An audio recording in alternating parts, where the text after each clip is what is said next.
कहानी की शुरुआत होती है अमेय पटनायक की क्लासिक स्टाइल में सूरज निकलने से पहले ही एक रेड के साथ। इस बार निशाने पर है राजस्थान का एक रॉयल राजा जो अपने महल में पूल पार्टी के साथ ऐश कर रहा होता है। लेकिन ये कोई आम रेड नहीं बल्कि सीधे एक बड़े राजा के ठिकाने पर होती है। जैसे ही राजा को इसके बारे में पता चलता है वह बौखला उठता है। गुस्से में आकर वह इनकम टैक्स अफसरों पर गोलियां और तोपें चलवा देता है और अपना सारा खजाना ट्रकों में भरवा कर कहीं और भिजवा देता है। राजा की पूरी कोशिश रहती है कि अमेय की टीम को रोका जाए, लेकिन अमेय पटनायक कोई मामूली अफसर नहीं है। उसे पहले से अंदाजा था कि रेड पड़ते ही राजा अपना खजाना हटाने की कोशिश करेगा, इसलिए वह चालाकी से खजाने से भरे ट्रकों को जब्त कर लेता है। लेकिन कहानी यहीं खत्म नहीं होती। इसके बाद कुछ ऐसा होता है जिस पर यकीन करना मुश्किल है। अमेय पटनायक पर आरोप लगता है कि वह इस केस को दबाने के लिए करोड़ों की रिश्वत मांग रहा है। जब इनकम टैक्स के बाकी अफसरों को इस बारे में पता चलता है तो वे अमेय का ट्रांसफर करवा देते हैं। जब ये बात अमेय की पत्नी मालिनी को पता चलती है तो वह अपने पति की आंखों में देखकर कहती है, आप जैसा ईमानदार इंसान घूस ले ही नहीं सकता। इसके बाद अमेय का ट्रांसफर भोजपुर में हो जाता है। पत्नी और बेटी भी उसके साथ जाती हैं। उधर जेल में एक शख्स है रामेश्वर, जो पिछले 7 सालों से वहीं बंद है और अमेय को याद करते हुए कहता है, पता नहीं पटनायक अब किसकी जिंदगी बर्बाद कर रहा होगा। भोजपुर में एंट्री करते ही अमेय को नजर आते हैं एक मंत्री के बड़े बड़े पोस्ट। नाम है मनोहर धनकर उर्फ दादा भाई। वो एक जनसेवक की छवि बनाए हुए हैं और अपनी मां सुषमा के नाम पर एक फाउंडेशन चलाते हैं। उनकी छवि एकदम पाक साफ है, जैसे सफेद कुर्ते में चिकनकारी, लेकिन अमेय को इसी में कुछ गड़बड़ नजर आती है। जल्द ही अमेय को समझ आता है कि दादा भाई की छवि के पीछे बहुत बड़ा खेल है। वह जांच शुरू करता है, सबूत इकट्ठा करता है और वारंट के लिए ऊपर तक पेपर्स भेजता है। आखिरकार 32 जगहों पर छापे मारने की अनुमति मिलती है। अगली सुबह रेड शुरू होती है, लेकिन दादा भाई पहले से तैयार होता है और उसे यकीन होता है कि कुछ नहीं मिलेगा। अमेय पूरे दस्ते के साथ छापा मारता है, लेकिन काफी तलाश के बाद भी वहां से कुछ नहीं मिलता। अमेय हैरान है क्योंकि उसके पास पूरी जानकारी थी। इसके बावजूद वह फाउंडेशन की जांच करना चाहता है, लेकिन बाहर जनता विरोध कर रही होती है। ऐसे में दादा भाई खुद कहता है, आप अकेले नहीं जा सकते, मैं साथ चलता हूँ। अमेय पटनायक एक बार फिर दादा भाई के फाउंडेशन पर रेड मारते हैं, लेकिन जब वो बाहर लगी हाथ की मूर्ति को चेक करते हैं, जो पहले सोने की थी अब पीतल की निकलती है। इससे पटनायक हैरान रह जाता है। तभी दादा भाई ताना मारते हुए कहता है, अगली बार बता कर आना ताकि कुछ दिखाने को भी रहे। ये सुनकर साफ हो जाता है कि सब कुछ पहले से साफ कर दिया गया था। अगले ही दिन पटनायक के खिलाफ जांच कमेटी बैठती है और उसे सस्पेंड कर दिया जाता है। दूसरी ओर रामेश्वर, जो अब जेल से बाहर है, ये खबर सुनकर खुश होता है, लेकिन जानता है कि पटनायक इतनी आसानी से हार मानने वाला नहीं। तभी पटनायक को एक पुरानी बात याद आती है। एक बार जब उसके खिलाफ प्रदर्शन हो रहा था, तब एक बुजुर्ग ने उसके हाथ में एक पर्ची थमाई थी जिस पर लिखा था, नेहा राठौर। वो एक रेलवे कर्मचारी और दादा भाई की एक्स गर्लफ्रेंड थी, जिसकी अब मौत हो चुकी है। जांच करते हुए पटनायक को दादा भाई की काली सच्चाई पता चलती है।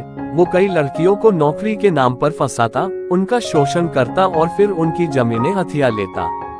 ये सब जानने के बाद पटनायक एक चाल चलता है। वह एक भ्रष्ट लेकिन चालाक वकील की मदद से दादा भाई के खिलाफ PIL दर्ज करवाता है। अब एंट्री होती है लल्लन सुधीर की, जो आयकर विभाग में पटनायक की जगह लेता है। वो खुद को दादा भाई का आदमी साबित करता है और वादा करता है कि बिना पूछे उसके खिलाफ कोई रेड नहीं करेगा। लेकिन पहली ही रेड में वो विक्रम नामक व्यक्ति के घर 20 करोड़ रुपए बरामद कर लेता है, बिना ये जाने कि ये पैसे असल में दादा भाई के थे। ये गलती दादा भाई को बड़ा झटका देती है। अब पटनायक दोबारा आयकर विभाग पहुंचता है और सबूतों के साथ दादा भाई के खिलाफ 500 करोड़ रुपए की जानकारी देता है। अफसर उसे फिर से बहाल कर देते हैं, लेकिन शर्त रखी जाती है, अगर ये रेड फेल हुई तो ये तुम्हारी आखिरी रेड होगी। अब बारी है पटनायक की 75वीं रेड की, जो दादा भाई के नए होटल पर होने वाली है।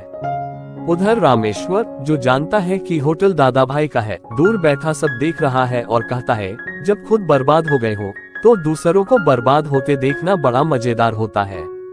पटनायक इस बार पूरी तैयारी के साथ होटल पहुंचता है। वारंट भी है, टीम भी है, और इस बार जो काला धन बरामद होता है उसे देखकर खुद अधिकारी कहते हैं, कभी कभी अफसोस होता है कि हम रिश्वत नहीं लेते।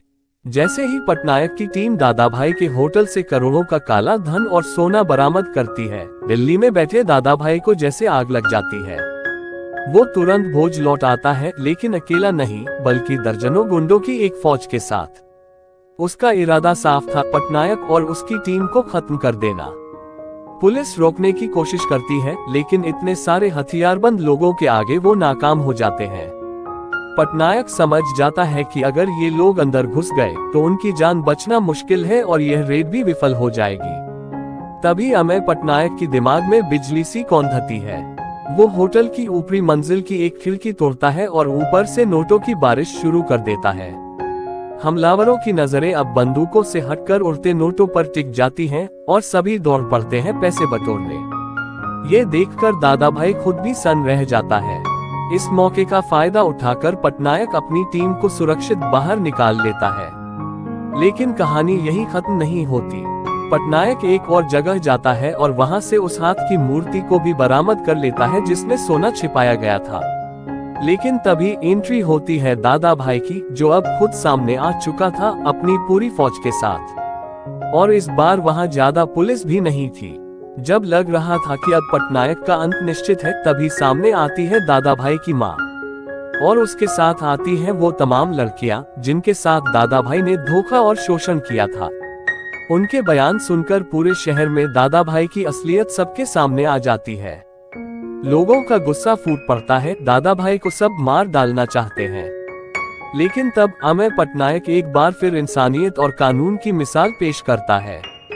वो सबको रोकता है और कहता है, इसे सजा कानून देगा, न कि हम। आखिरकार दादा भाई को गिरफ्तार कर लिया जाता है और जेल में उसकी मुलाकात होती है पुराने दुश्मन रामेश्वर से, जो अब पैरोल खत्म होने के बाद फिर से जेल पहुंच चुका है। अगर आपको ये रिव्यू पसंद आया हो तो वीडियो को लाइक करना ना भूलें और कमेंट करके बताएं कि आपको मूवी का रिव्यू कैसी लगा। और हाँ, ऐसे ही इंटरेस्टिंग मूवी रिव्यूज के लिए मूवीज अड्डा को सब्सक्राइब जरूर करें। मिलते हैं अगले मूवी में। धन्यवाद।